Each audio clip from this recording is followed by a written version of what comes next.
Hello, hello, hello. How is everybody on this beautiful, beautiful Friday? I'm so excited. It's Friday. My husband has a 4-day weekend.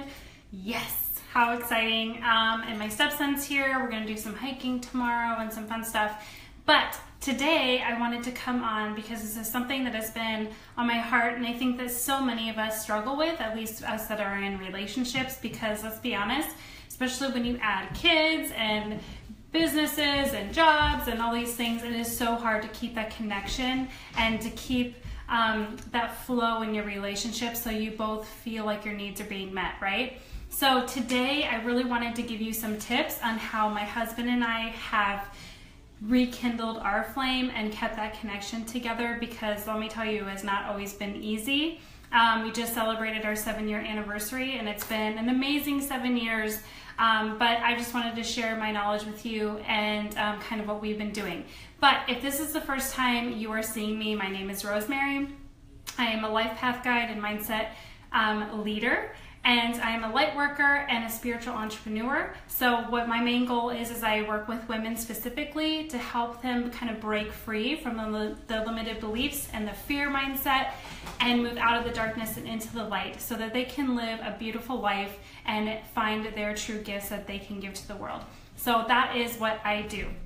So let's kick this off. So my top 5 tips, let's start with number 1. And this may seem really obvious to people, but sometimes the most obvious is what's needed, and it is communication.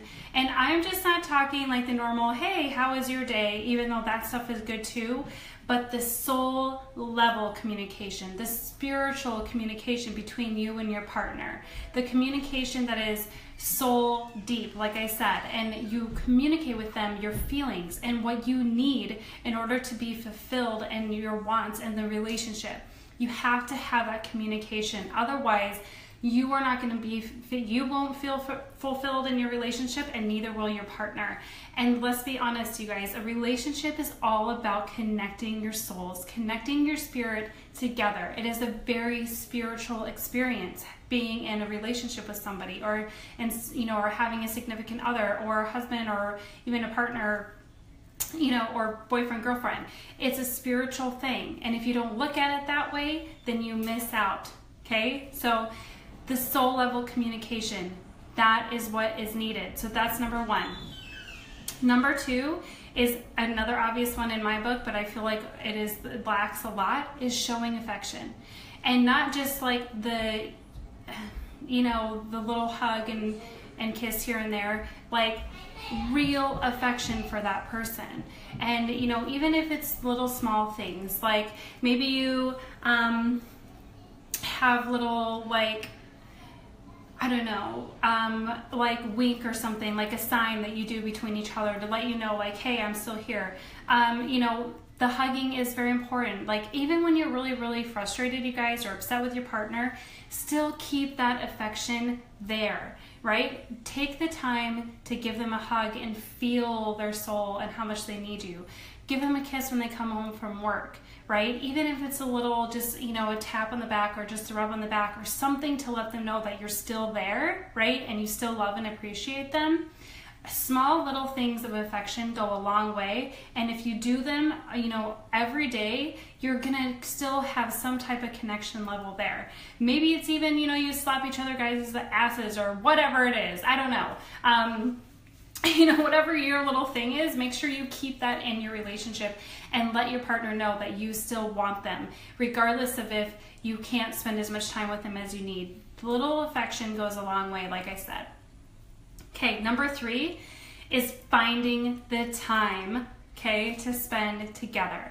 And it's not necessarily finding the time, it's making the time. Even if it's 5 minutes in the morning, maybe you take a shower together, or maybe it's 5 minutes when they get home from work, 5 to 10 minutes, and you and you take the time, lock your door, or find a closet somewhere that you can hide, and just spend 5 minutes together to reconnect for your day. Just little things like that. Going out on a lunch date with your husband or your partner, just like I did today with my husband.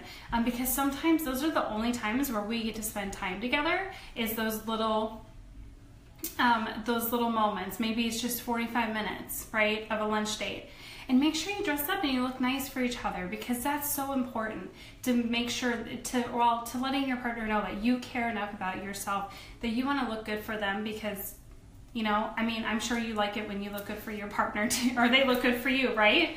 So that's key. Number 3 is finding the time. Make the time to spend together so that you can keep that connection going. You have the time to show affection towards each other. You have the time to communicate your needs on a soul level to that person, right? This is so important.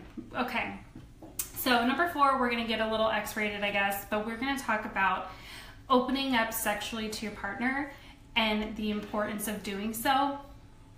And there's nothing more beautiful, you guys, of combining the feminine energy and the masculine energy together and like connecting your spirits, okay? Because sex is a spiritual thing, you guys. It's not, I mean, yes, there's a physical connection there, but it's a spiritual experience. And when you can connect with your partner like that and you share each other's souls with each other on such an intimate level, that's the most important thing that you can do to help to keep your connection. And maybe it's that you can't have, you know, the whole hour marathon or anything like that. You know, 5-10 minute little quickies, whatever you can get in there. You can always, like I said, make time. Just like you make time to spend time with each other, make time to spend time with each other so that you can get it on, right? I don't know how else to say that, but because that is important. Ultimately, throughout all of these things, keeping that spiritual connection with your partner should be number 1. I should have had a number 1, but that's okay. They're all important.